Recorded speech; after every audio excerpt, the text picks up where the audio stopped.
ناظرین، جب ایک ایک کر کے قیامت کی ساری نشانیاں پوری ہو جائیں گی تو قیامت آنا شروع ہو جائے گی۔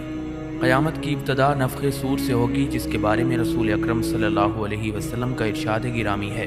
حضرت اسرافیل علیہ السلام سور منہ میں لیے اپنی پیشانی جھکائے کان اللہ تعالیٰ کے حکم پر لگائے ہوئے ہیں۔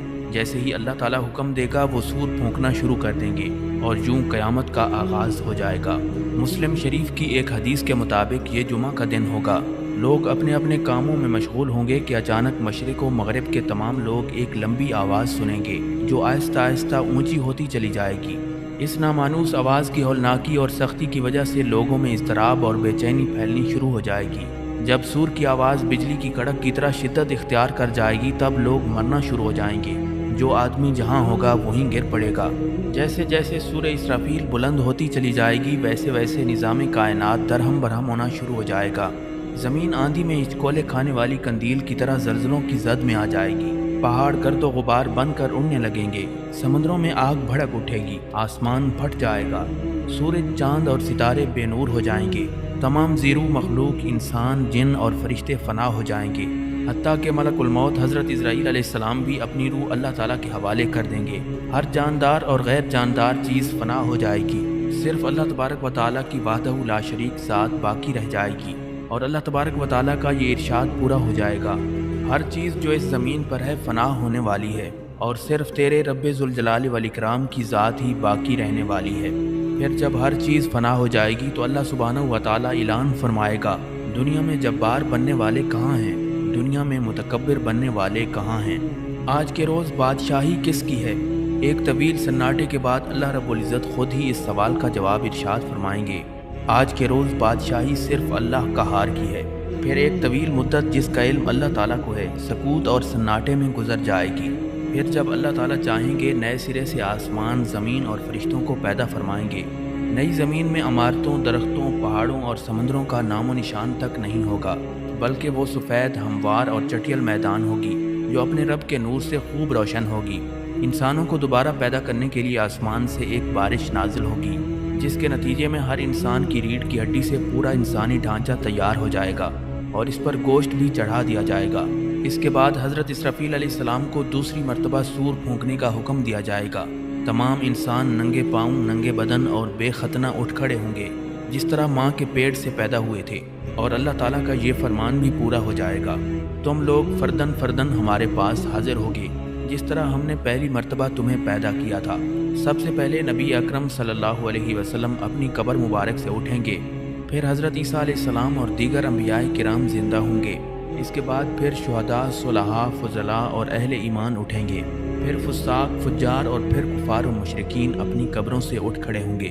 قبروں سے کافر، مشرک، فاسق اور فاجر لوگ اپنے اپنے اعمال کے مطابق اٹھیں گے، کوئی اندھا، کوئی بہرا، کوئی لنگڑا، کوئی چیونٹی کی شکل میں اور کوئی سر کے بل اٹھے گا۔ کافر اس غیر متوقع زندگی کے مناظر دیکھ کر شدید خوف اور دہشت کی کیفیت میں مبتلا ہوں گے، ان کی آنکھیں پتھرائی ہوئی ہوں گی اور دل کانپ رہے ہوں گے، کلیجے منہ کو آئے ہوں گے، کوئی غم گسار اور مددگار نہیں ہوگا، نہ ہی کوئی دوسرے کی طرف دیکھنے یا دھیان دینے والا ہوگا۔ اہل ایمان بھی اپنے اپنے ایمان اور اعمال کے مطابق قبروں سے اٹھیں گے۔ شہید اپنی شہادت کے تازہ بہتے ہوئے خون کے ساتھ اٹھے گا۔ حالت احرام میں فوت ہونے والا حاجی تلبیہ پکارتے ہوئے اٹھے گا۔ اہل ایمان کے لیے دوبارہ زندگی خلاف توقع نہیں ہوگی، لہٰذا ان پر خوف اور دہشت کی وہ کیفیت طاری نہیں ہوگی جو کفار اور مشرکین پر ہوگی۔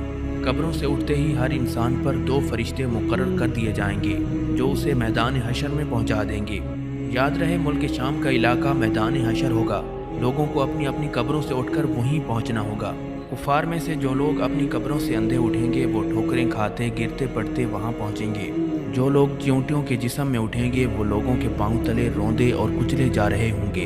جو لوگ سر کے بل اٹھیں گے وہ انتہائی ذلت اور رسوائی کے ساتھ یہ سفر طے کریں گے۔ بعض کافروں کو ایک آگ ہانک کر میدان حشر میں لے جائے گی۔ کافر جہاں کہیں تھک ہار کر رکیں گے آگ بھی رک جائے گی، اور جہاں چلیں گے آگ بھی ان کے ساتھ چلنا شروع کر دے گی۔ اہل ایمان بھی اپنے اپنے عقائد اور اعمال کے مطابق حشر میں پہنچیں گے۔ بعض لوگ پیدل پہنچیں گے، بعض لوگ اونٹوں پر سوار ہوں گے، کسی اونٹ پر 1، کسی اونٹ پر 2، کسی پر 4، حتیٰ کہ 10 آدمی بھی ایک اونٹ پر سوار ہوں گے۔ ساری مخلوق چپ چاپ دم سادے ایک ہی سمت میں رواں دواں ہوگی، کسی کو اونچی سانس لینے کی مجال بھی نہیں ہوگی۔ ہر آدمی کو احساس ہوگا کہ آج امتحان زندگی کا نتیجہ نکلنے والا ہے۔ جب ساری مخلوق میدان حشر میں پہنچ جائے گی تو اعلان کیا جائے گا، مجرموں آج کے روز تم نیک لوگوں سے الگ ہو جاؤ۔ یہ سن کر سب لوگ الگ الگ گروہوں میں تقسیم کر دیے جائیں گے۔ سورج کی پرستش کرنے والوں کا گروہ، ستاروں کی پوجا کرنے والوں کا گروہ، آگ کی پرستش کرنے والوں کا گروہ، بتوں کی پرستش کرنے والوں کا گروہ، منافقین اور مرتدین کا گروہ ایک طرف اور دوسری طرف ایمانداروں کو ان کے عقائد اور اعمال کے مطابق الگ الگ گروہوں میں تقسیم کر دیا جائے گا۔ علماء علماء کے ساتھ، صلحاء صلحاء کے ساتھ، عابد عابدین کے ساتھ، متقین متقین کے ساتھ، خاشعین خاشعین کے ساتھ، شہید شہداء کے ساتھ، مجاہد مجاہدین کے ساتھ، حافظ قرآن حفاظ کے ساتھ، قراء حضرات قراء کے ساتھ، سخی سخیوں کے ساتھ، عادل عادلوں کے ساتھ اور رحم دلوں کے ساتھ ملا دیے جائیں گے۔ اسی طرح فساق اور فجار لوگوں کے بھی الگ الگ گروہ بنا دیے جائیں گے۔ بے نمازوں کے ساتھ، روزہ نہ رکھنے والے بے روزہ داروں کے ساتھ، زکوٰۃ نہ دینے والے مانعین زکوٰۃ کے ساتھ، نافرمان اولاد والدین کے نافرمانوں کے ساتھ، قاتل قاتلوں کے ساتھ، ڈاکو ڈاکوؤں کے ساتھ، شرابی شرابیوں کے ساتھ، زانی زانیوں کے ساتھ، سود خوروں کے ساتھ، رشوت خوروں کے ساتھ، ظالم ظالموں کے ساتھ، غاصب غاصبوں کے ساتھ، خائن خائنوں کے ساتھ، کفار سے دوستی کرنے والے کفار سے دوستی کرنے والوں کے ساتھ، کفار سے مشابہت اختیار کرنے والے کفار سے مشابہت اختیار کرنے والوں کے ساتھ۔ غرض میدان حشر میں اہل ایمان کی جائے قیام الگ ہوگی، کافروں مشرکوں منافقوں فاسقوں اور فاجروں کا ٹھکانہ الگ ہوگا۔ میدان حشر میں لوگ ننگے پاؤں اور ننگے بدن ہوں گے۔ سورج 1 میل کے فاصلے سے آگ برسا رہا ہوگا، زمین دہک رہی ہوگی، جسم سورج کی آگ میں جل رہے ہوں گے، زمین پر پاؤں رکھنے مشکل ہوں گے، دور دور تک کہیں سایہ نظر نہیں آئے گا۔ لوگ اپنے اپنے عقائد اور اعمال کے مطابق پسینے میں شرابور ہوں گے، کسی کو ٹخنوں تک، کسی کو پنڈلی تک، کسی کو گھٹنوں تک، کسی کو زانوں تک اور کسی کو کمر تک پسینہ آیا ہوگا، کوئی سینے اور گردن تک پسینے میں ڈوبا ہوگا۔ کفار اور مشرکین کو منہ میں پسینے کی لگام آئی ہوگی اور بعض لوگ پسینے میں ڈبکیاں کھا رہے ہوں گے۔ بھوک اور پیاس کی شدت سے لوگوں کا برا حال ہوگا۔ بھوک پیاس اور شدید گرمی کی حالت میں لوگ 50,000 سال تک کھڑے رہیں گے اور تنگ آ کر اللہ تبارک و تعالیٰ سے دعا کریں گے، یا اللہ ہمیں اس مصیبت سے نجات دلا، خواہ ہمیں جہنم میں ہی بھیج دے۔ یاد رہے کہ آج سورج کا ہماری زمین سے فاصلہ 9 کروڑ 30 لاکھ میل کے برابر ہے۔ اس کے باوجود جون جولائی میں زمین اس قدر گرم ہو جاتی ہے کہ 1 منٹ کے لیے اس پر ننگے پاؤں کھڑے ہونا ناممکن ہو جاتا ہے۔ ذرا غور فرمائیں اس روز کیا حال ہوگا جس روز زمین کا درجہ حرارت آج کے مقابلے میں 9 کروڑ درجے زیادہ ہوگا۔ لاچار اور بے بس ہو کر لوگ حضرت آدم علیہ السلام کی خدمت میں حاضر ہوں گے اور عرض کریں گے، اللہ تعالیٰ نے آپ کو اپنے ہاتھ سے بنایا اور اپنی روح پھونکی، فرشتوں سے سجدہ کروایا، آپ کو جنت میں جگہ دی۔ لوگ حضرت آدم علیہ السلام کی خدمت میں عرض کریں گے، آج کے دن آپ ہمارے لیے سفارش کر دیں کہ اللہ تعالیٰ حساب کتاب شروع کر کے ہمیں حشر کی تکلیف سے نجات دے دے۔ حضرت آدم علیہ السلام فرمائیں گے، آج میرا رب اس قدر غصے میں ہے کہ اس طرح اس سے پہلے کبھی نہ ہوا ہے اور نہ آئندہ ہوگا۔ مجھ سے جنت میں اللہ تعالیٰ کی نافرمانی ہو گئی تھی جس کی وجہ سے مجھے اپنی جان کی فکر ہے، لہٰذا میں سفارش نہیں کر سکتا۔ تم لوگ حضرت نوح علیہ السلام کے پاس چلے جاؤ۔ لوگ حضرت نوح علیہ السلام کی خدمت میں حاضر ہوں گے اور اپنا مدعا بیان کریں گے۔ حضرت نوح علیہ السلام بھی یہی کہیں گے کہ آج میرا رب اتنے غصے میں ہے کہ اس سے پہلے کبھی اتنا غصہ آیا ہے اور نہ بعد میں آئے گا۔ میں نے دنیا میں اپنی قوم کے لیے بد دعا کی تھی جس کے نتیجے میں وہ ہلاک ہو گئی۔ آج مجھے اپنی جان کی فکر ہے، میں سفارش نہیں کر سکتا۔ تم لوگ حضرت ابراہیم خلیل اللہ علیہ السلام کے پاس چلے جاؤ، وہ ضرور سفارش کریں گے۔ لوگ حضرت ابراہیم علیہ السلام کی خدمت میں حاضر ہوں گے اور عرض کریں گے، آپ اللہ کے نبی اور اس کے خلیل ہیں، اپنے رب کے حضور سفارش کر دیں۔ آپ دیکھ رہے ہیں کہ ہماری کیا حالت ہو رہی ہے۔ حضرت ابراہیم علیہ السلام بھی وہی بات فرمائیں گے جو حضرت آدم علیہ السلام اور حضرت نوح علیہ السلام نے فرمائی تھی کہ آج میرا رب اس قدر ناراض ہے کہ اس سے پہلے کبھی اتنا ناراض نہیں ہوا اور نہ ہی اس کے بعد ہوگا۔ میں نے دنیا میں 3 جھوٹ بولے تھے جس کی وجہ سے آج مجھے اپنی جان کی فکر ہے، کہیں اللہ تعالیٰ باز پرس نہ کر دیں، لہٰذا تم لوگ موسیٰ علیہ السلام کے پاس چلے جاؤ۔ لوگ حضرت موسیٰ علیہ السلام کی خدمت میں حاضر ہوں گے اور عرض کریں گے، اللہ تعالیٰ نے آپ سے ہم کلام ہو کر سارے لوگوں پر آپ کو فضیلت دی، آپ دیکھ رہے ہیں ہماری حالت کیا ہو رہی ہے، آپ اپنے رب کے حضور ہماری سفارش کر دیں۔ حضرت موسیٰ علیہ السلام فرمائیں گے، آج تو میرا رب اس قدر غصے میں ہے کہ اس سے پہلے کبھی ہوا نہ بعد میں ہوگا۔ میں نے دنیا میں ایک آدمی قتل کر دیا تھا جس کی وجہ سے مجھے اپنی جان کی فکر ہے، لہٰذا میں سفارش نہیں کر سکتا۔ تم لوگ حضرت عیسیٰ علیہ السلام کے پاس چلے جاؤ۔ لوگ حضرت عیسیٰ علیہ السلام کے پاس حاضر ہوں گے اور عرض کریں گے، آپ اللہ کے رسول اور اللہ کی روح ہیں، آپ ہماری حالت دیکھ رہے ہیں، اپنے رب سے ہمارے لیے سفارش کریں۔ حضرت عیسیٰ علیہ السلام بھی وہی جواب دیں گے کہ آج میرا رب اس قدر غصے میں ہے کہ اس سے پہلے کبھی ہوا نہ آئندہ ہوگا۔ تم لوگ حضرت محمد مصطفیٰ صلی اللہ علیہ وسلم کے پاس چلے جاؤ، وہ ضرور تمہاری سفارش کریں گے۔ پھر لوگ امام الانبیاء حضرت محمد مصطفیٰ صلی اللہ علیہ وسلم کی خدمت میں حاضر ہوں گے اور عرض کریں گے، آپ اللہ کے رسول اور خاتم الانبیاء ہیں، آپ ہماری حالت کا اندازہ بخوبی لگا سکتے ہیں، اپنے رب کے حضور سفارش کریں کہ وہ ہمارے حساب کتاب کا آغاز فرمائے۔ نبی اکرم صلی اللہ علیہ وسلم فرمائیں گے، ہاں میں ہی آج کے روز سفارش کے لائق ہوں۔ چنانچہ نبی اکرم صلی اللہ علیہ وسلم کو میدان حشر سے شفاعت کے بلند ترین مقام محمود پر پہنچا دیا جائے گا، جو جنت میں عرش الہی کے نیچے ہوگا۔ وہاں پہنچ کر آپ صلی اللہ علیہ وسلم اپنے رب کے حضور سجدے میں گر پڑیں گے اور اللہ تعالیٰ کی حمد و ثنا کریں گے۔ پھر جب اللہ تعالیٰ کا غصہ کم ہوگا تو اللہ تعالیٰ ارشاد فرمائے گا، اے محمد صلی اللہ علیہ وسلم، سر اٹھاؤ اور سوال کرو، آج سفارش کرو، تمہاری سفارش قبول کی جائے گی۔ یہی شفاعت کبریٰ ہوگی۔ شفاعت کبریٰ کی منظوری کے بعد رسول اللہ صلی اللہ علیہ وسلم مقام محمود سے میدان حشر میں واپس تشریف لائیں گے۔ اس کے بعد حق تعالیٰ فرشتوں کی معیت میں میدان حشر میں نزول اجلال فرمائیں گے۔ فرشتے زمین کے دور و نزدیک کناروں پر صف بستہ کھڑے ہوں گے۔ 8 فرشتوں نے اللہ رب العزت کا عرش تھام رکھا ہوگا۔ عدالت الہی قائم ہو جائے گی۔ ملائکہ، انبیاء، اولیاء، صلحاء کو بطور گواہ طلب کر لیا جائے گا۔ فرشتوں کو حکم ہوگا کہ وہ لوگوں میں ان کے نام اعمال تقسیم کر دیں۔ اہل ایمان کو سامنے کی طرف سے داہنے ہاتھ میں اعمال نامہ دیا جائے گا اور کفار و مشرکین کو پشت کی طرف سے بائیں ہاتھ میں اعمال نامہ دیا جائے گا۔ اعمال نامے پر نظر ڈالتے ہی ہر آدمی کے سامنے اس کی ساری زندگی کے واقعات آ جائیں گے۔ بھولے بسرے ماضی کی ساری یادیں تازہ ہو جائیں گی۔ اہل ایمان کے روشن چہرے کچھ اور بھی روشن اور تر و تازہ ہو جائیں گے۔ اہل ایمان خوشی خوشی دوسروں کو اپنا نامہ اعمال دکھائیں گے، کہیں گے، لوگو آؤ میرا نامہ اعمال پڑھو۔ کفار و مشرکین کے چہروں کی سیاہی میں کچھ اور بھی اضافہ ہو جائے گا۔ ذلت ان کے چہروں پر چھا جائے گی۔ حسرت و ندامت سے وہ اپنے ہاتھوں کو چبائیں گے اور کہیں گے، کاش مجھے اپنا نامہ اعمال نہ دیا جاتا، کاش مجھے اپنا نامہ اعمال نہ دیا جاتا، اور کاش میں نہ جانتا کہ میرا حساب کیا ہے۔ کفار و مشرکین بار بار اپنے نامہ اعمال کو دیکھیں گے اور تعجب سے کہیں گے، یہ کیسا عجیب و غریب نامہ اعمال ہے جس میں ہر چھوٹا بڑا عمل لکھا ہوا موجود ہے۔ ہائے ہماری کم بختی، یہ نامہ اعمال کیسا ہے؟ کوئی چھوٹے سے چھوٹا یا بڑے سے بڑا عمل ایسا نہیں جو اس میں شامل نہ ہو۔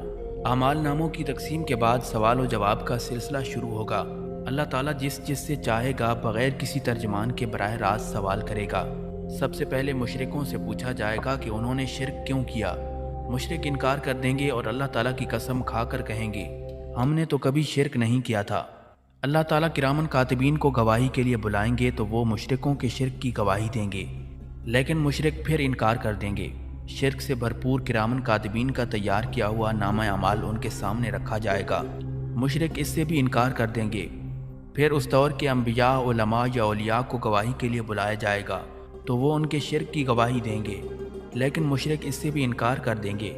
پھر قبر یا مزار کی وہ جگہ جہاں شرک کیا جاتا تھا گواہی کے لیے لائی جائے گی، وہ بھی مشرکوں کے شرک کی گواہی دے گی، لیکن مشرک اس کا بھی انکار کر دیں گے اور اللہ تعالیٰ سے مخاطب ہو کر کہیں گے، یا اللہ کیا تو نے اپنے بندوں کو ظلم سے پناہ نہیں دی؟ اللہ تعالیٰ ارشاد فرمائے گا، ہاں میں نے اپنے بندوں کو ظلم سے پناہ دی ہے۔ مشرک کہیں گے، آج ہم اپنی ذات کے علاوہ کسی دوسرے کی گواہی کو تسلیم نہیں کریں گے۔ چنانچہ اللہ تعالیٰ ان کی زبانوں پر مہر لگا دیں گے اور ان کے اعضاء کو بولنے کا حکم دیں گے۔ تب مشرکوں کے اعضاء گواہی دیں گے کہ ہاں واقعی یہ شرک کرتے تھے، اور یوں ان پر جہنم واجب ہو جائے گی۔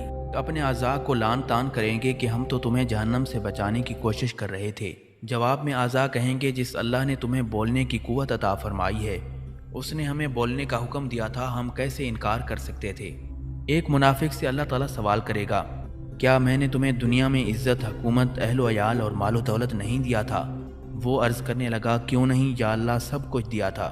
اللہ تعالیٰ دوسرا سوال پوچھے گا، کیا تجھے یقین تھا کہ قیامت آئے گی اور اللہ کے سامنے جواب دینا ہوگا؟ منافق کہے گا ہاں یا رب مجھے پورا یقین تھا، میں نے تیرا کلمہ پڑھا، تیری کتاب پر ایمان لایا، تیرے رسول پر ایمان لایا، نماز پڑھی، روزے رکھے اور زکوٰۃ دی۔ منافق اپنی تعریفیں کرنے میں پورا زور بیان صرف کر دے گا۔ اللہ تعالیٰ ارشاد فرمائے گا ذرا ٹھہرو، ہم کچھ اور گواہ لاتے ہیں۔ منافق اپنے دل میں سوچے گا کہ میں تو مسلمانوں کے ساتھ مل کر نماز روزہ کرتا رہا، آج میرے خلاف گواہی کون دے گا؟ اللہ تعالیٰ اس کے منہ پر مہر لگا دیں گے اور اس کی ران کو بولنے کا حکم دیں گے۔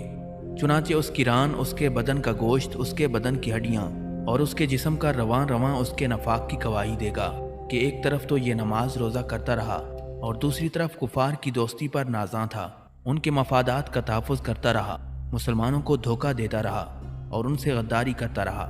اللہ تعالیٰ اس پر سخت غضبناک ہوں گے اور جہنم اس پر واجب ہو جائے گی۔ ناظرین، اہل ایمان سے سوال و جواب کا انداز بالکل مختلف ہوگا۔ ایک مومن آدمی کو اللہ تعالیٰ اپنے قریب بلا کر اس پر اپنا دامن رحمت ڈالے گا۔ اللہ تعالیٰ اس سے سوال فرمائے گا تو نے فلاں گناہ کیا تھا، تو نے فلاں گناہ کیا تھا۔ مومن عرض کرے گا ہاں یا اللہ میں نے کیا تھا۔ اللہ تعالیٰ اس کے ایک ایک گناہ کے بارے میں سوال فرمائے گا تو وہ اقرار کرتا چلا جائے گا۔ وہ سوچے گا کہ اب تو وہ ضرور ہلاک ہو جائے گا۔ آخر میں اللہ تعالیٰ اس سے ارشاد فرمائے گا میں نے تیرے گناہوں پر دنیا میں بھی پردہ ڈالا تھا اور آج بھی پردہ ڈال رہا ہوں، پھر اسے جنت میں بھیج دیا جائے گا۔ ناظرین، افراد کے علاوہ انبیاء اور رسولوں کی تکذیب کرنے والی قوم سے بھی سوال و جواب ہوں گے۔ قوم نوح سے سوال ہوگا تم نے پیغمبر کی تکذیب کیوں کی تھی؟ وہ حضرت نوح علیہ السلام اور ان کی دعوت کا انکار کریں گے۔ اللہ تعالیٰ حضرت نوح علیہ السلام سے فرمائے گا اے نوح اپنے حق میں کوئی گواہ لاؤ۔ حضرت نوح علیہ السلام عرض کریں گے میری گواہ امت محمدیہ ہے۔ چنانچہ امت محمدیہ کے علماء، اولیاء اور صلحاء حاضر کیے جائیں گے۔ وہ گواہی دیں گے کہ ہاں حضرت نوح علیہ السلام پیغمبر بنا کر بھیجے گئے تھے اور انہوں نے 950 سال تک حق رسالت ادا کیا تھا۔ قوم نوح کہے گی تم تو ہمارے زمانے میں موجود ہی نہیں تھے، تم یہ گواہی کیسے دے رہے ہو؟ اس پر نبی اکرم صلی اللہ علیہ وسلم کو لایا جائے گا اور وہ اپنی امت کی صداقت کی گواہی دیں گے کہ میری امت نے قرآن مجید کی روح سے بالکل سچی گواہی دی ہے۔ رسول اللہ صلی اللہ علیہ وسلم کی اس گواہی کے بعد قوم نوح لاجواب ہو جائے گی اور مجرم قرار پا کر جہنم میں ڈال دی جائے گی۔ ایسا ہی معاملہ قوم ہود، قوم صالح، قوم شعیب، قوم لوط اور دوسرے انبیاء کرام کی اقوام کے ساتھ ہوگا۔ جرم ثابت ہونے کے بعد کافر بارگاہ الہی میں درخواست کریں گے اے ہمارے رب ہم نے سب کچھ دیکھ اور سن لیا، بس ایک دفعہ ہمیں دنیا میں واپس بھیج دے، ہم ضرور نیک عمل کریں گے۔ ارشاد باری تعالیٰ ہوگا ایسا ممکن نہیں، اب تو تمہیں اپنے کرتوتوں کا ہمیشہ ہمیشہ کے لیے مزہ چکھنا ہوگا۔ کفار دوسری درخواست یہ کریں گے کہ یا اللہ ہماری گمراہی کے ذمہ دار ہمارے پیشوا اور لیڈر ہیں، انہیں ہماری نسبت دوہرا عذاب دیا جائے۔ ارشاد ربانی ہوگا تمہارا یہ عذر بھی قابل سماعت نہیں، گمراہ ہونے والوں کو گمراہ ہونے کا عذاب دیا جائے گا اور گمراہ کرنے والوں کو گمراہ کرنے کا عذاب دیا جائے گا۔ اپنی اپنی جگہ تم دونوں ہی مجرم ہو، دونوں کو اپنے کیے کی سزا ملے گی۔ میدان حشر میں اس قسم کے سوال و جواب کے علاوہ دیگر اعمال کا حساب کتاب بھی ہوگا۔ حقوق اللہ میں سے نماز کا حساب سب سے پہلے ہوگا۔ جو آدمی نماز کے حساب کتاب میں کامیاب رہا وہ انشاءاللہ باقی اعمال میں بھی کامیاب رہے گا، اور جو نماز کے حساب میں ناکام رہا وہ باقی اعمال میں بھی ناکام ہو جائے گا۔ ارشاد نبوی صلی اللہ علیہ وسلم ہے نماز جنت کی کنجی ہے۔ ناظرین، حقوق العباد میں سے سب سے پہلے قتل کا حساب لیا جائے گا، اس کے بعد دوسرے اعمال کا۔ مقتول کو قاتل سے، مظلوم کو ظالم سے، مغصوب کو غاصب سے، مجبور کو حاکم سے اور محکوم کو حاکم سے اس کا حق دلوایا جائے گا۔ اللہ تعالیٰ اعلان فرمائے گا میں بادشاہ ہوں اور حقوق دلوانے والا ہوں۔ آج کوئی جہنمی اس وقت تک جہنم میں نہیں جا سکتا جب تک کسی جنتی کو اس کا حق نہ دلوا دوں، اور کوئی جنتی اس وقت تک جنت میں نہیں جا سکتا جب تک کسی جہنمی کو اس کا حق نہ دلوا دوں۔ چھوٹے سے چھوٹے ظلم اور معمولی سے معمولی زیادتی کا حق بھی اللہ تعالیٰ حقدار کو دلوا کے چھوڑیں گے۔ اگر کسی نے پیلو کی ٹہنی کے برابر کسی کا حق غصب کیا ہوگا یا کسی کی بے عزتی کی ہوگی تو اللہ تعالیٰ اس کا بدلہ بھی دلوائیں گے۔ اگر کسی نے کسی جانور پر ظلم اور زیادتی کی ہوگی تو اس جانور کا بدلہ بھی اللہ تعالیٰ لے کے چھوڑیں گے۔ حتیٰ کہ اگر کسی جانور نے کسی جانور پر ظلم کیا ہوگا تو ان جانوروں کو بھی ایک دوسرے سے حقوق دلوانے کے لیے زندہ کیا جائے گا، اور مظلوم جانور کو ظالم جانور سے بدلہ دلوایا جائے گا۔ اس کے بعد انہیں دوبارہ مرنے کا حکم دیا جائے گا۔ بدلے یا حقوق کی ادائیگی نیکیوں کے ساتھ ہوگی۔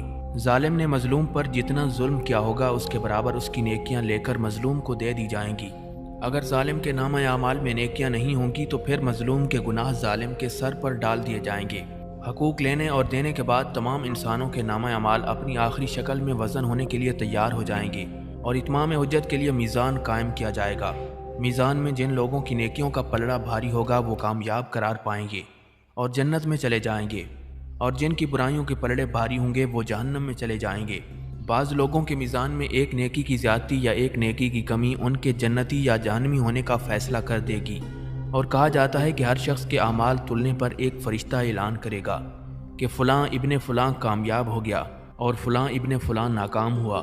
لوگوں کے نامہ اعمال کا وزن ان کے ایمان اور عقیدے کے مطابق ہوگا۔ کفار، مشرکین، مرتدین اور منافقین کے ڈھیروں نیک اعمال کا وزن ذرا برابر نہیں ہوگا، جبکہ ایک مومن آدمی کے نامہ اعمال میں 99 رجسٹر گناہوں سے بھرے ہوئے ہوں گے۔ اللہ تعالیٰ کے سوالوں کے جواب میں وہ اپنے گناہوں کا اعتراف کرے گا۔ اللہ تعالیٰ فرمائے گا اس کے اعمال میزان میں تولے جائیں۔ نیکیوں کے پلڑے میں ایک چھوٹا سا کاغذ رکھ دیا جائے گا جس پر کلمہ توحید لکھا ہوگا۔ یہی کلمہ توحید اس کے گناہوں سے بھرے 99 رجسٹروں پر بھاری ہو جائے گا اور وہ شخص جنت میں چلا جائے گا۔ ناظرین، میزان ان 3 جگہوں میں سے ایک ہے جن کے بارے میں رسول اللہ صلی اللہ علیہ وسلم نے ارشاد فرمایا تھا کہ وہاں کوئی آدمی کسی دوسرے آدمی کو یاد نہیں کرے گا اور نہ ہی اس کی مدد کرے گا اور نہ اس کے کام آئے گا۔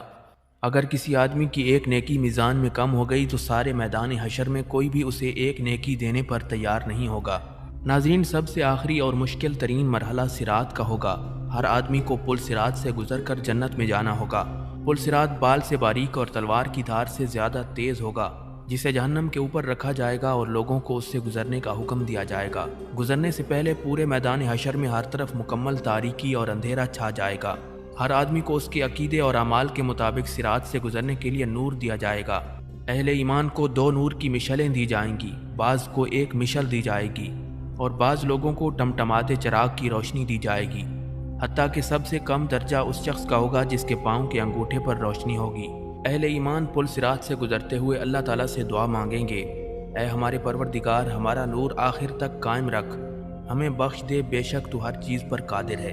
بعض اہل ایمان بجلی کی تیزی کے ساتھ پل صراط عبور کریں گے، بعض ہوا کی تیزی کے ساتھ، بعض اہل ایمان تیز رو گھوڑوں کی رفتار سے اور بعض اونٹوں کی رفتار سے عبور کریں گے، بعض لوگ دوڑتے ہوئے، بعض لوگ عام چال سے اور بعض لوگ سست روح ہوں گے، بعض لوگ گرتے پڑتے، ٹھوکریں کھاتے اور زخمی ہوتے ہوئے عبور کریں گے۔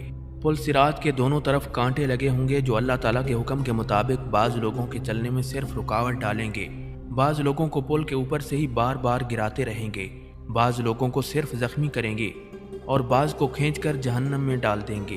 کچھ لوگ چند قدم ہی چلیں گے تو انہیں جہنم میں گرا دیا جائے گا، بعض لوگ کچھ فاصلہ طے کریں گے تو جہنم میں گرا دیے جائیں گے، بعض لوگ نصف فاصلہ طے کرنے کے بعد گرائے جائیں گے، کچھ لوگ پل صراط عبور کرنے کے قریب ہوں گے تو گرا دیے جائیں گے۔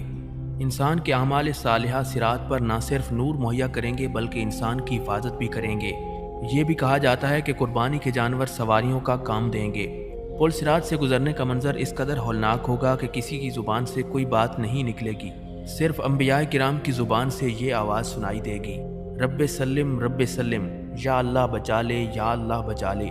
پل صراط سب سے پہلے امام الانبیاء حضرت محمد مصطفیٰ صلی اللہ علیہ وسلم اور آپ کی امت عبور کرے گی، بعد میں دیگر انبیاء اور ان کی امتیں عبور کریں گی۔ پل صراط عبور کرنے کے بعد تمام اہل ایمان پل صراط کے آخری حصے کنترا میں روک لیا جائیں گے، اور جن مسلمانوں کے درمیان کوئی غلط فہمی، گلا شکوہ، غصہ یا ناراضگی ہوگی وہ دور کی جائے گی۔ جب سارے اہل ایمان مکمل طور پر پاک اور صاف ہو جائیں گے تب انہیں جنت میں داخل ہونے کی اجازت دی جائے گی۔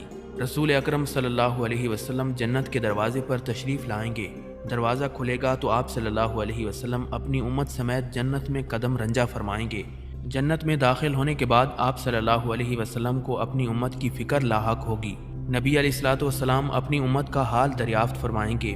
جب آپ کو معلوم ہوگا کہ بے شمار امتی جہنم میں ہیں تو آپ اللہ کے حضور سجدے میں گر پڑیں گے، اللہ تعالیٰ کی حمد و ثنا کر کے سفارش کی اجازت طلب کریں گے۔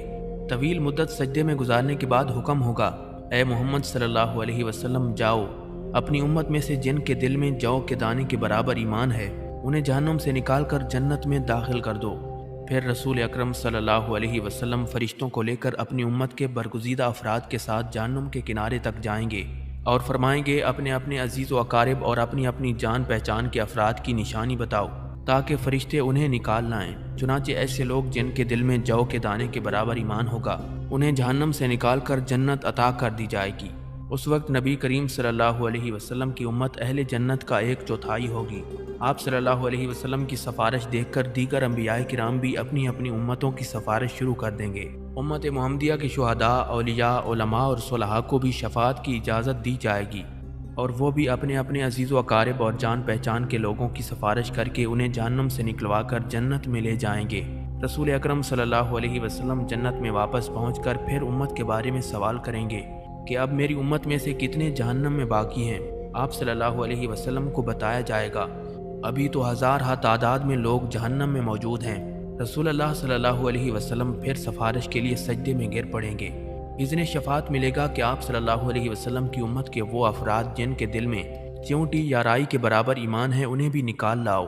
پھر آپ صلی اللہ علیہ وسلم حسب سابق امت کے علماء، اولیاء اور صلحاء کو ساتھ لے کر جہنم کے کنارے پہنچیں گے اور رائی کے برابر ایمان والوں کو جہنم سے نکال کر جنت میں لے جائیں گے۔ تب آپ صلی اللہ علیہ وسلم کی امت اہل جنت کی 1/3 ہو جائے گی۔ نبی علیہ الصلوۃ والسلام پھر استفسار فرمائیں گے میری امت کے کتنے افراد جہنم میں موجود ہیں؟ آپ کو بتایا جائے گا ابھی تو ہزاروں امتی جہنم میں ہیں۔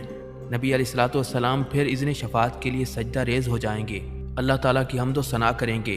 پھر اذن شفاعت ملے گا کہ چیونٹی یا رائی سے کم درجے کے ایمان والوں کو بھی جہنم سے نکال لاؤ۔ اذن شفاعت ملنے پر آپ صلی اللہ علیہ وسلم پھر فرشتوں کی معیت میں اپنے امت کے علماء، فضلاء، اولیاء اور صلحاء کے ساتھ جہنم کے کنارے پہنچیں گے اور امت کے ان افراد کو جہنم سے نکلوائیں گے جن کے دل میں رائی سے بھی کم درجے کا ایمان ہوگا۔ تب آپ صلی اللہ علیہ وسلم کی امت اہل جنت کی نصف تعداد کے برابر ہو جائے گی۔ چوتھی مرتبہ پھر رسول اللہ صلی اللہ علیہ وسلم ان لوگوں کے لیے اذن شفاعت طلب کریں گے جنہوں نے ساری زندگی میں صرف ایک بار لا الہ الا اللہ پڑھا ہوگا۔ اللہ تعالیٰ ارشاد فرمائے گا میری عزت، عظمت، جلال اور کبریائی کی قسم، جس نے لا الہ الا اللہ کہا ہے اسے میں خود جہنم سے نکالوں گا۔ چنانچہ آخر میں اللہ تعالیٰ خود ان لوگوں کو جہنم سے نکال کر جنت میں داخل فرمائے گا جنہوں نے لا الہ الا اللہ کہا ہوگا۔ جنتی لوگ اس آخری گروہ کو رحمان کے آزاد کردہ کہہ کر پکاریں گے۔ شفاعت کا سلسلہ جب مکمل ہو جائے گا اور تمام اہل جنت جنت میں داخل ہو جائیں گے، تب اہل جنت میں اپنی اولادوں اور عزیز و اقارب سے ملنے کا تجسس پیدا ہوگا اور وہ ان سے ملنے اور انہیں دیکھنے کی خواہش کا اظہار کریں گے۔ ارشاد باری تعالیٰ ہوگا کہ اولادوں کو ان کے والدین کے ساتھ ملا دیا جائے۔ چنانچہ تمام اہل جنت کے اہل و عیال کو ایک جگہ اکٹھا کر دیا جائے گا۔ ناظرین، اہل جنت کے جنت میں آباد ہو جانے کے بعد اور اہل جہنم کے جہنم میں پہنچنے کے بعد سب کو آواز دی جائے گی، اے اہل جنت جنت کے کنارے پر آ جاؤ، اے اہل جہنم جہنم کے کنارے پر آ جاؤ۔ دونوں فریق امید کی کیفیت میں منادی کی طرف متوجہ ہوں گے۔ ایک سفید مینڈا ہوگا جس کے بارے میں اہل جنت اور اہل جہنم سے پوچھا جائے گا کیا تم اسے پہچانتے ہو؟ اہل جنت اور اہل جہنم دونوں کہیں گے ہاں ہم اسے پہچانتے ہیں، یہ موت ہے۔ اس کے بعد اللہ تعالیٰ اس مینڈے کو ذبح کرنے کا حکم دے گا۔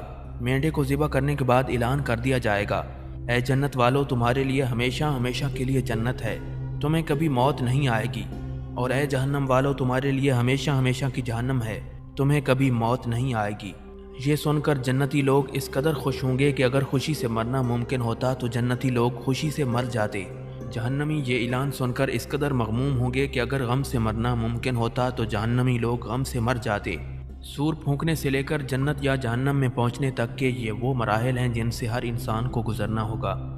ناظرین، حضرت ابو ہریرہ رضی اللہ تعالیٰ عنہ سے روایت ہے کہ رسول اللہ صلی اللہ علیہ وسلم نے ارشاد فرمایا، قیامت کے روز نیک اعمال پیش ہوں گے۔ سب سے پہلے نماز آئے گی اور عرض کرے گی یا اللہ میں نماز ہوں۔ اللہ تعالیٰ فرمائے گا تو خیر پر ہے۔ پھر صدقہ آئے گا اور عرض کرے گا یا اللہ میں صدقہ ہوں۔ اللہ تعالیٰ فرمائے گا تو بھی خیر پر ہے۔ پھر روزہ پیش ہوگا اور عرض کرے گا یا اللہ میں روزہ ہوں۔ اللہ تعالیٰ فرمائے گا تو بھی خیر پر ہے۔ پھر اور اعمال بھی اسی طرح پیش ہوں گے، اللہ تعالیٰ انہیں بھی فرمائیں گے کہ تم بھی خیر پر ہو۔ پھر سلام پیش ہوگا اور عرض کرے گا یا اللہ آپ السلام ہیں اور میں اسلام ہوں۔ اللہ تعالیٰ فرمائے گا تو بھی خیر پر ہے، تیری وجہ سے میں آج گرفت کروں گا اور تیری ہی وجہ سے عطا کروں گا۔ حضرت نواس بن سمعان رضی اللہ تعالیٰ عنہ سے روایت ہے کہ میں نے رسول اللہ صلی اللہ علیہ وسلم کو یہ فرماتے ہوئے سنا، قرآن کریم اور ان حضرات کو جو اس پر عمل کرتے تھے قیامت کے دن پیش کیا جائے گا۔ سورہ بقرہ اور سورہ آل عمران دو سیاہ بادلوں یا صائبانوں کی طرح ان کے آگے آگے چل رہی ہوں گی، اور ان دونوں کے درمیان ایک کرن ہوگی، یا اس طرح کہ وہ صف در صف پرندوں کی دو ٹولیاں ہیں جو اپنے پڑھنے اور عمل کرنے والے کے حق میں سفارش کر رہی ہیں۔ حضرت بریرہ رضی اللہ تعالیٰ عنہ سے روایت ہے کہ آپ صلی اللہ علیہ وسلم نے ارشاد فرمایا، جب صاحب قرآن کی قبر کو کھولا جائے گا تو اسے قرآن دبلے پتلے آدمی کی شکل میں ملے گا اور استفسار کرے گا کہ کیا تو مجھے جانتا ہے؟ صاحب قرآن کہے گا نہیں، میں نہیں جانتا۔ قرآن مجید کہے گا میں وہی ہوں جس نے گرمیوں کی دوپہر میں تجھے پیاسا رکھا اور راتوں کو تجھے بیدار رکھا۔ ہر تاجر کو تجارت کے بعد منافع ملتا ہے اور میں تیری تجارت کا منافع ہوں۔ پھر صاحب قرآن کے دائیں ہاتھ میں ملک اور بائیں ہاتھ میں خلد دے دی جائے گی اور وقار کا تاج اس کے سر پر رکھ دیا جائے گا۔ اس کے والدین کو 2 پوشاکیں پہنائی جائیں گی کہ ساری دنیا جن کا بدل نہیں بن سکے گی۔ صاحب قرآن کے والدین پوچھیں گے ہمیں یہ پوشاکیں کیوں پہنائی جا رہی ہیں؟ انہیں جواب دیا جائے گا اس لیے کہ تمہارے بیٹے نے قرآن کریم یاد کیا ہے۔ حضرت ابو امامہ رضی اللہ تعالیٰ عنہ سے روایت ہے کہ سرکار مدینہ صلی اللہ علیہ وسلم نے ارشاد فرمایا، جس شخص نے کتاب اللہ کی کوئی آیت سیکھی تو وہ قیامت کے دن اسے ملے گی اور اس کے چہرے پر دمک رہی ہوگی۔ حضرت ابو موسیٰ اشعری رضی اللہ تعالیٰ عنہ سے روایت ہے کہ سرکار دو عالم صلی اللہ علیہ وسلم نے ارشاد فرمایا، اللہ تعالیٰ قیامت کے دن ایام کو ان کی شکلوں میں مبعوث کریں گے اور جمعہ کے دن کو خوب چمکنے والا بنائیں گے۔ جمعہ کے دن عبادت کا اہتمام کرنے والے حضرات کو جمعہ نے اپنے ایسے جلوے میں لیا ہوگا جس طرح دلہن کو اس کے خاوند کے پاس لے جایا جاتا ہے۔ یہ دن ان کے لیے روشن اور چمکدار ہوگا اور وہ اس کی روشنی میں چلتے ہوں گے۔ ان کے رنگ برف کی مثل سفید ہوں گے اور ان کی خوشبو کستوری کی مثل مہک رہی ہوگی۔ وہ کافور کے پہاڑوں پر گفتگو کر رہے ہوں گے۔ انسان اور جنات دونوں ان کی طرف دیکھ رہے ہوں گے اور وہ خوشی سے پلک تک نہیں جھپکائیں گے یہاں تک کہ جنت میں داخل ہو جائیں گے۔ ان کے مرتبے تک کوئی شخص نہیں پہنچ سکے گا سوائے ان مؤذنین کے جنہوں نے صرف اللہ کی رضا کے لیے اذان دی تھی۔ حضرت زید بن اسلم رضی اللہ تعالیٰ عنہ فرماتے ہیں، مجھے یہ بات پہنچی ہے کہ قیامت کے دن مومن کے سامنے اس کا نیک عمل نہایت حسین صورت میں پیش ہوگا، ایسی حسین صورت اور لباس میں کہ جس کو اللہ تعالیٰ نے سب سے زیادہ حسین بنایا ہے۔ اس کی خوشبو نہایت پاکیزہ ہوگی۔ عمل صالح نیک آدمی کے پہلو میں بیٹھے گا۔ جب بھی نیک آدمی گھبرائے گا یہ اس کو تسلی دے گا اور اگر خوف زدہ ہوگا تو اس کے خوف کو دور کر دے گا۔ یہ نیک شخص عمل صالح سے کہے گا، اللہ تعالیٰ تجھے جزائے خیر دے، تم کتنے اچھے ہو، کون ہو تم؟ وہ کہے گا، تم مجھے نہیں جانتے، میں قبر میں بھی تمہارے ساتھ تھا اور دنیا میں بھی، میں تیرا عمل ہوں، اللہ کی قسم تیرا عمل اچھا تھا اس لیے تو نے مجھے بھی پاکیزہ دیکھا ہے، آ مجھ پر سوار ہو جا، میں بھی دنیا میں عرصہ دراز تک تجھ پر سوار رہا ہوں۔ پھر یہ عمل کہے گا، یا اللہ ہر عمل کرنے والا اپنے عمل کے نتیجے کو پہنچ گیا، ہر تاجر اور کاریگر اپنی تجارت حاصل کر چکا سوائے میرے ساتھی کے، اس نے خود کو مجھ میں مشغول رکھا۔ اللہ تعالیٰ اس سے پوچھے گا، اب تیرا کیا مطالبہ ہے؟ وہ عرض کرے گا، اے اللہ مغفرت اور رحمت فرمائیں۔ اللہ تعالیٰ فرمائے گا، میں نے اسے بخش دیا۔ پھر اس کو کرامت کی پوشاک پہنائی جائے گی اور اس پر وقار کا تاج سجایا جائے گا جس میں ایک ایسا موتی ہوگا جو 2 دن کی مسافت سے بھی چمکتا ہوگا۔ پھر وہ عمل کہے گا، یا اللہ اس نے اپنے والدین کی طرف سے بھی نیک اعمال کیے تھے، اور ہر مزدور اور ہر تاجر اپنے منافع میں اپنے والدین کو شریک کرتا ہے، یوں والدین کو بھی وہ انعامات ملیں گے جو صاحب عمل کو ملے تھے، جبکہ دوسری طرف کافر کا عمل بدترین شکل اور بدبودار ترین صورت میں تبدیل ہو کر اس کے پہلو میں بیٹھے گا۔ جب بھی کافر کو کوئی چیز خوف زدہ کرے گی تو یہ اس کے خوف میں اضافہ کر دے گا، جب گھبراہٹ ہوگی تو یہ اسے مزید گھبراہٹ میں مبتلا کر دے گا۔ کافر اسے کہے گا، تو بہت برا ساتھی ہے، تو کون ہے؟ وہ کہے گا، کیا تو مجھے نہیں جانتا؟ کافر کہے گا، نہیں میں تو تجھے نہیں جانتا۔ وہ کہے گا، میں تیرا برا عمل ہوں، تیرا عمل برا تھا اس لیے تو نے مجھے بد شکل دیکھا، اور تیرا عمل بدبودار تھا اس لیے تو نے مجھے بھی بدبودار دیکھا۔ اپنا سر نیچے کرو، میں تم پر سوار ہوں گا، دنیا میں عرصہ دراز تک تو مجھ پر سوار رہا۔ حضرت بلال رضی اللہ تعالیٰ عنہ سے مروی ہے کہ رسول اللہ صلی اللہ علیہ وسلم نے ارشاد فرمایا، نیکی اور گناہ لوگوں کے لیے قیامت کے دن کھڑے ہوں گے۔ نیکی نیک آدمی سے مل کر اسے کھینچ کر جنت میں لے جائے گی اور گناہ گناہگار آدمی سے مل کر اسے کھینچ کر جہنم میں لے جائے گا۔ حضرت عبداللہ ابن عباس رضی اللہ تعالیٰ عنہ فرماتے ہیں کہ قیامت کے دن دنیا کو سفید اور سیاہ بالوں والی بد شکل بڑھیا کی شکل میں پیش کیا جائے گا، اس کے نوکیلے دانت باہر نکلے ہوئے ہوں گے۔ دنیا جب مخلوق کے سامنے ظاہر ہوگی تو مخلوق سے پوچھا جائے گا، کیا تم اسے پہچانتے ہو؟ وہ کہیں گے، ہم اسے پہچاننے سے اللہ کی پناہ چاہتے ہیں۔ انہیں کہا جائے گا، یہ دنیا ہے، اسی کے سبب تو نے ایک دوسرے پر فخر کیا، اسی کے سبب تم نے قطع رحمی کی، بغض رکھا اور دھوکے میں رہے۔ پھر فرمایا، دنیا کو جہنم میں ڈال دیا جائے گا۔ وہ پکارے گی، اے اللہ میرے پیروکار اور طلبگار کہاں ہیں؟ اللہ تعالیٰ حکم دیں گے کہ اس کے پیروکاروں اور طلبگاروں کو بھی اس کے ساتھ جہنم میں پھینک دو۔ حضرت جابر بن عبداللہ رضی اللہ تعالیٰ عنہ سے روایت ہے کہ سرکار دو عالم صلی اللہ علیہ وسلم نے ارشاد فرمایا، جب قیامت کا دن ہوگا تو کعبہ کو میری قبر کے ساتھ ملا دیا جائے گا۔ وہ کہے گا السلام علیکہ، میں کہوں گا وعلیکم السلام یا بیت اللہ، میرے بعد میری امت نے تیرے ساتھ کیا کیا؟ خانہ کعبہ کہے گا جو میرے پاس آیا تھا میں اس کو کافی ہوں اور اس کی شفاعت کروں گا، اور جو میرے پاس نہیں آیا تھا اس کے لیے آپ صلی اللہ علیہ وسلم کافی ہیں اور آپ اس کی شفاعت فرمائیں گے۔ حضرت ابن عمر رضی اللہ تعالیٰ عنہ سے روایت ہے کہ رسول اکرم صلی اللہ علیہ وسلم نے ارشاد فرمایا، قیامت کے دن حجر اسود ابو قبیس پہاڑ سے بھی بڑے وجود میں آئے گا، اس کی ایک زبان اور دو ہونٹ ہوں گے۔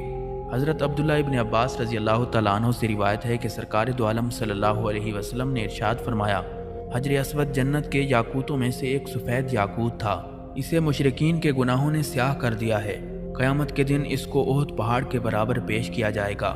یہ دنیا کے ہر اس شخص کے متعلق گواہی دے گا جس نے اس کا استلام کیا ہوگا یا اس کا بوسہ لیا ہوگا۔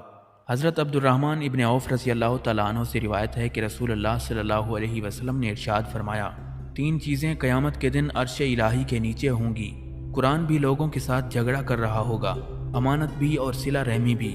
یہ صلہ رحمی پکار رہی ہوگی، سن لو، جو صلہ رحمی کرتا تھا اللہ تعالیٰ اس سے تعلق جوڑ لے، اور جو قطع رحمی کرتا تھا اللہ تعالیٰ بھی اس سے تعلق توڑ لے۔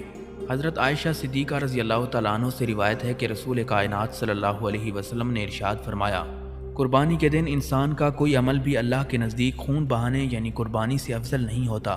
قربانی کا جانور قیامت کے دن اپنے سینگوں، بالوں اور کھروں کے ساتھ پیش ہوگا، اور بلا شبہ جانور کا خون اللہ تعالیٰ کے نزدیک زمین پر گرنے سے پہلے قبول ہو جاتا ہے، بس تم عمدہ قربانی کیا کرو۔ ناظرین، قیامت کے دن ہر جماعت کا ایک امام ہوگا۔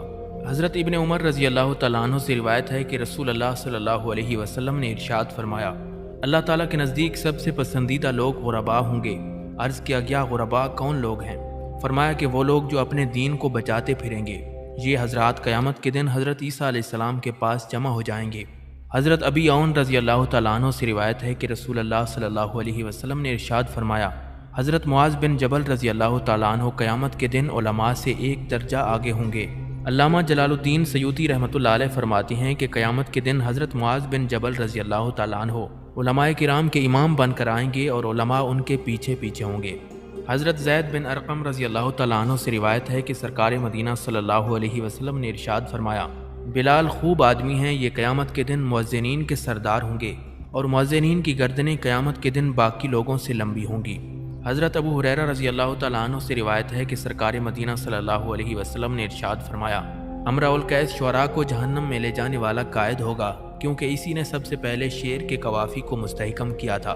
حضرت عبداللہ ابن سلام رضی اللہ تعالیٰ عنہ فرماتے ہیں کہ قیامت کے دن نیک اور بد سبھی لوگ کھڑے ہو سکیں گے، لیکن سود خور کھڑے نہیں ہو سکیں گے مگر اس شخص کی طرح جس کو شیطان نے چھو کر خبتی بنا دیا ہو۔ حضرت عوف بن مالک رضی اللہ تعالیٰ عنہ بیان کرتے ہیں کہ آپ صلی اللہ علیہ وسلم نے فرمایا، ان گناہوں سے بچو جن کی مغفرت نہیں ہوتی۔ جس شخص نے کسی چیز کا دھوکہ کیا تو وہ اسے قیامت کے دن لائے گا، اور سود خور کو قیامت کے دن مجنوں اور خبتی بنا کر اٹھایا جائے گا۔ حضرت ابو ہریرہ رضی اللہ تعالیٰ عنہ سے روایت ہے کہ سرکار مدینہ صلی اللہ علیہ وسلم نے ارشاد فرمایا، اللہ تعالیٰ قیامت کے دن ایک قوم کو ان کی قبروں سے نکالیں گے تو ان کے منہ سے آگ کے شعلے نکل رہے ہوں گے۔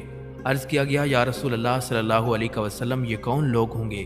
آپ صلی اللہ علیہ وسلم نے ارشاد فرمایا، کیا تم نے نہیں سنا؟ اللہ تعالیٰ ارشاد فرماتا ہے، جو لوگ یتیموں کا مال ناحق کھاتے ہیں وہ لوگ اپنے پیٹوں میں آگ بھر رہے ہیں۔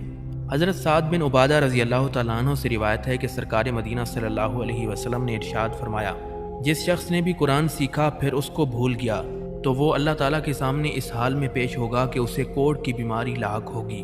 حضرت ابو درداء رضی اللہ تعالیٰ عنہ سے روایت ہے کہ سرکار مدینہ صلی اللہ علیہ وسلم نے ارشاد فرمایا، جو شخص اللہ تعالیٰ سے اس حالت میں ملا کہ وہ بے کر کے توڑ دیا کرتا تھا تو وہ اللہ تعالیٰ کو اس حالت میں ملے گا کہ اسے کوڑ کی بیماری لاحق ہوگی۔ حضرت جابر رضی اللہ تعالیٰ عنہ سے مروی ہے کہ سرکار دو عالم صلی اللہ علیہ وسلم نے ارشاد فرمایا، اللہ تعالیٰ قیامت کے دن کچھ لوگوں کو چیونٹیوں کی صورت میں اٹھائیں گے جنہیں لوگ اپنے پیروں تلے رونتے ہوں گے۔ پوچھا جائے گا کہ ان چیونٹیوں کی جسامت والوں نے کیا جرم کیا ہے، تو بتایا جائے گا یہ دنیا میں تکبر کرتے تھے۔ حضرت ابن مسعود رضی اللہ تعالیٰ عنہ سے روایت ہے کہ سرکار دو عالم صلی اللہ علیہ وسلم نے ارشاد فرمایا، جو شخص اس حالت میں سوال کرے کہ اس کے پاس اتنا مال موجود ہو کہ اس کی ضرورت پوری ہو سکتی ہو تو وہ قیامت کے دن اس حال میں آئے گا کہ اس کا چہرہ عیب دار اور خراش دار ہوگا۔ حضرت ابن عباس رضی اللہ تعالیٰ عنہ روایت کرتے ہیں کہ رسول اکرم صلی اللہ علیہ وسلم نے ارشاد فرمایا، جس نے فاقے میں مبتلا ہوئے بغیر اور اہل خانہ کی کفالت کی عدم طاقت کے بغیر دستے سوال دراز کیا تو وہ قیامت کے دن اس حال میں آئے گا کہ اس کے چہرے پر گوشت نہیں ہوگا۔ حضرت زازان رضی اللہ تعالیٰ عنہ سے روایت ہے کہ نبی علیہ الصلوۃ والسلام نے ارشاد فرمایا، جس نے قرآن پاک سیکھا اور اسے کمائی کا ذریعہ بنا لیا تو قیامت کے دن اس کے چہرے پر ہڈیاں ہوں گی، گوشت نہیں ہوگا۔ حضرت حذیفہ بن یمان رضی اللہ تعالیٰ عنہ سے روایت ہے کہ رسول اللہ صلی اللہ علیہ وسلم نے ارشاد فرمایا، جس نے قبلہ رخ تھوک پھینکا وہ قیامت کے دن اس حالت میں آئے گا کہ وہ تھوک اس کی دونوں آنکھوں کے درمیان لگا ہوگا۔ حضرت ابو ہریرہ رضی اللہ تعالیٰ عنہ سے روایت ہے کہ رسول اکرم صلی اللہ علیہ وسلم نے ارشاد فرمایا، جس کی 2 بیویاں ہوں اور وہ ان میں عدل نہ کرتا ہو تو قیامت کے دن اس حال میں ہوگا کہ اس کی ایک جانب جھکی ہوئی ہوگی اور ایک روایت میں ہے کہ گری ہوئی ہوگی۔ حضرت علا بن حارث رضی اللہ تعالیٰ عنہ سے روایت ہے کہ سرکار دو عالم صلی اللہ علیہ وسلم نے ارشاد فرمایا، پس پشت عیب جوئی، چغل خوری کرنے اور گناہگاروں کی صفائی پیش کرنے میں حد سے گزر جانے والے لوگوں کو اللہ تعالیٰ کتوں کی شکل میں اٹھائیں گے۔ حضرت عائشہ صدیقہ رضی اللہ تعالیٰ عنہ فرماتی ہیں کہ رسول اکرم صلی اللہ علیہ وسلم نے ارشاد فرمایا، جس شخص نے ایک بالشت برابر بھی کسی کی زمین غصب کی ہوگی تو قیامت کے دن اسے 7 زمینوں کا طوق پہنایا جائے گا۔ حضرت حکم بن حارث اسلمی رضی اللہ تعالیٰ عنہ فرماتے ہیں، جس نے مسلمانوں کے راستے میں سے ایک بالشت پر بھی قبضہ کیا تو وہ قیامت کے دن اسے لائے گا اور اسے 7 زمینوں کا وزن اٹھانا پڑے گا۔ حضرت ابو موسیٰ اشعری رضی اللہ تعالیٰ عنہ فرماتے ہیں کہ رسول اکرم صلی اللہ علیہ وسلم نے ارشاد فرمایا، سب سے بڑی خیانت اللہ تعالیٰ کے نزدیک 1 گز زمین کی خیانت ہے۔ تم زمین کے یا گھر کے 2 پڑوسیوں کو دیکھتے ہو کہ ایک دوسرے کے حق میں سے 1 گز زمین کی خیانت کر لیتے ہیں، اگر وہ اس پر قبضہ کریں گے تو اللہ تعالیٰ قیامت کے دن انہیں 7 زمینوں کا طوق پہنائے گا۔ حضرت ابو حمید ساعدی رحمۃ اللہ علیہ فرماتے ہیں کہ نبی علیہ الصلوۃ والسلام نے قبیلہ ازد کے ایک جوان کو صدقہ کی وصولی کے لیے مقرر کیا۔ جب وہ واپس آئے تو کہنے لگے، یہ مال آپ صلی اللہ علیہ وسلم کا ہے اور یہ مجھے ہدیہ دیا گیا ہے۔ یہ سن کر نبی علیہ الصلوۃ والسلام کھڑے ہوئے اور اللہ تعالیٰ کی حمد و ثنا بیان کی، پھر فرمایا، اگر میں تم میں سے ایک شخص کو ایسے کام کی ذمہ داری سپرد کرتا ہوں جس کی ذمہ داری اللہ نے مجھے سونپی ہے تو وہ واپس آ کر کہتا ہے کہ یہ آپ صلی اللہ علیہ وسلم کا ہے اور یہ مجھے ہدیہ کیا گیا ہے، اگر وہ سچا ہے تو اپنے والدین کے گھر کیوں نہیں بیٹھ جاتا کہ اس کے پاس وہ ہدیہ خود بخود آ جاتا۔ اللہ کی قسم، تم میں سے کوئی بھی شخص کوئی چیز ناحق نہ لے، ورنہ وہ اللہ تعالیٰ کے روبرو پیش ہو تو اس نے اونٹ کو اٹھا رکھا ہو جو بلبلا رہا ہوگا، یا بیل کو اٹھا رکھا ہو جو ڈکار رہا ہوگا، یا بکری اٹھا رکھی ہوگی جو ممیا رہی ہوگی۔ حضرت ابو ہریرہ رضی اللہ تعالیٰ عنہ اور حضرت سعد بن عبادہ رضی اللہ تعالیٰ عنہ دونوں سے روایت ہے کہ نبی علیہ الصلوۃ والسلام نے ارشاد فرمایا، جو شخص 10 افراد کا بھی امیر ہوگا اسے بھی قیامت کے دن ہتھ کڑی لگا کر پیش کیا جائے گا، اس ہتھ کڑی سے سوائے اس کے عدل و انصاف کے کوئی چیز اسے چھڑا نہیں سکے گی۔ حضرت عبداللہ ابن عباس رضی اللہ تعالیٰ عنہ سے روایت ہے کہ رسول اکرم صلی اللہ علیہ وسلم نے ارشاد فرمایا، جس عالم سے کسی مسئلے کے متعلق پوچھا گیا اور اس نے وہ مسئلہ چھپا لیا تو قیامت کے دن اسے آگ کی لگام ڈالی جائے گی۔